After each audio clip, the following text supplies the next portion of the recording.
Allô, Nissan? Hey, grosse tempête, hein? Hey, Karine, oui, je sais, les vilains bonhommes de neige sont de retour. Mais avec le Nissan Rogue à traction intégrale, c'est pas stressant. Exact, il est conçu et testé pour nos hivers. Oh, Karine, il y a un bonhomme dans le Rogue. Ah, c'est correct. J'ai allumé les sièges chauffants. Ah, bien joué, Karine. Maîtrisez toutes les conditions. Louez le Rogue S 2026 à partir de 0,4% jusqu'à 36 mois, incluant une réduction fidélité de 0,5% pour les clients Nissan admissibles. Jusqu'au 2 mars, sur approbation de crédit, les conditions s'appliquent. Détails chez Nissan. Enrico Ciccone is the M&A for Marquette in the National Assembly. My old riding when I lived in Lachine. And, of course, you may know him as an enforcer in the National Hockey League.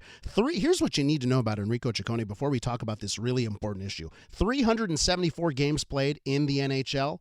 1,469 penalties in minutes. And that's why our next subject is all the more important. Enrico Ciccone joins us on the program now. Hi, Enrico. Hi, Elias. I think you should come back and live in my riding. Hey, I would take good care of you. Listen, I love Lachine, man. 10 years, beautiful times in Lachine, and maybe one day, Enrico, especially along that lake shore. Yeah. Of course, you are also the official opposition critic for sports, recreation, healthy lifestyle habits. Yes. And I guess this is where all of this comes into play.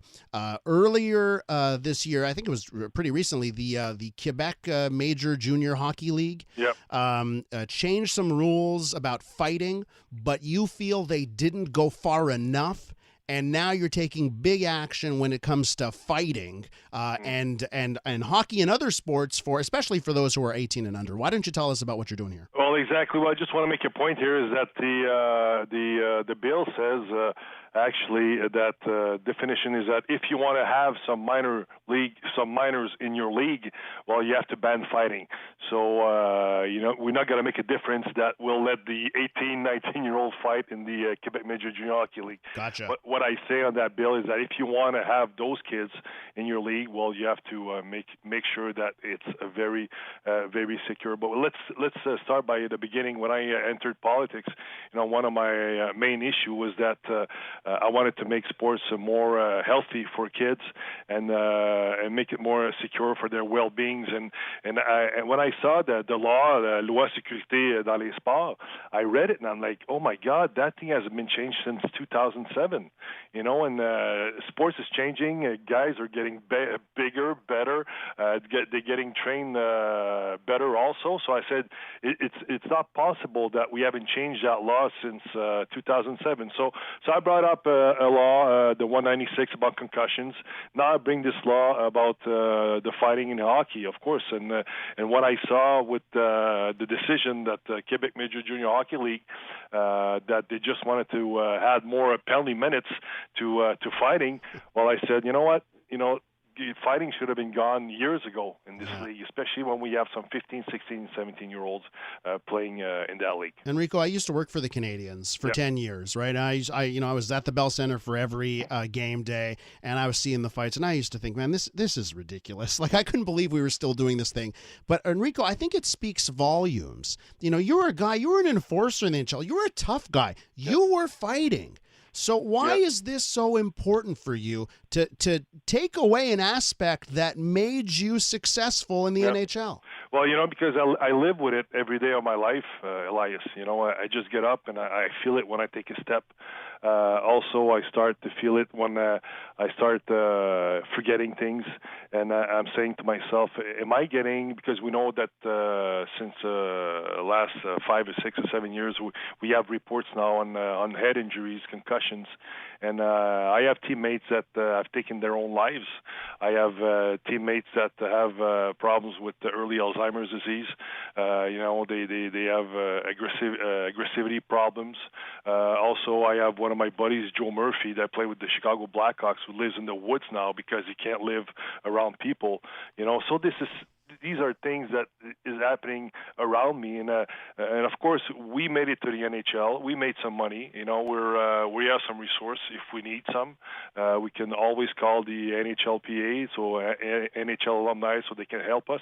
But me, I'm thinking about the kids that will never make it to the NHL and have to go through these same same punishment that that we went through back then.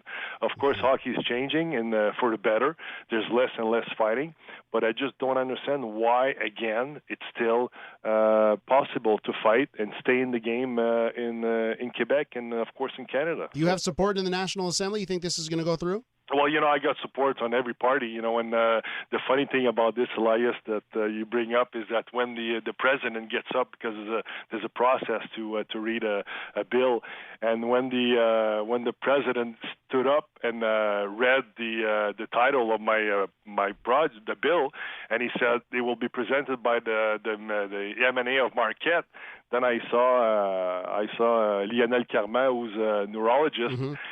He looked at me. Then he looked at me. He gave me a thumbs up. He goes, "That's great."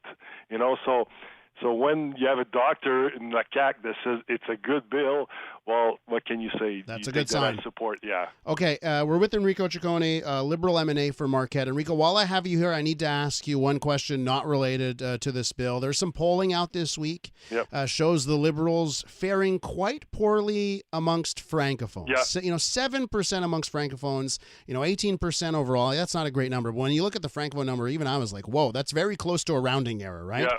So what do you need to do here? What does the Liberal Party of Quebec need to do to connect with Francophones, Enrico? Well, exactly. You use the right word is connect. I think in the last, and we've said it publicly. I wasn't there, but when we after the election, when we sat down, we started discussing with the party what went wrong during the last election in 2018. We start to look around that maybe we neglected the regions. We had big issues with economics problems. Economics, try to get it back on track in Quebec. That's what we did with Mr. Letao, but we kind of forgot, the region and what people in the region were saying also. So, and the region are more francophone. So that's the people that we have to connect for. And with our new leader, with Dominique Anglade, she's working on something with the region, la Charte des Régions.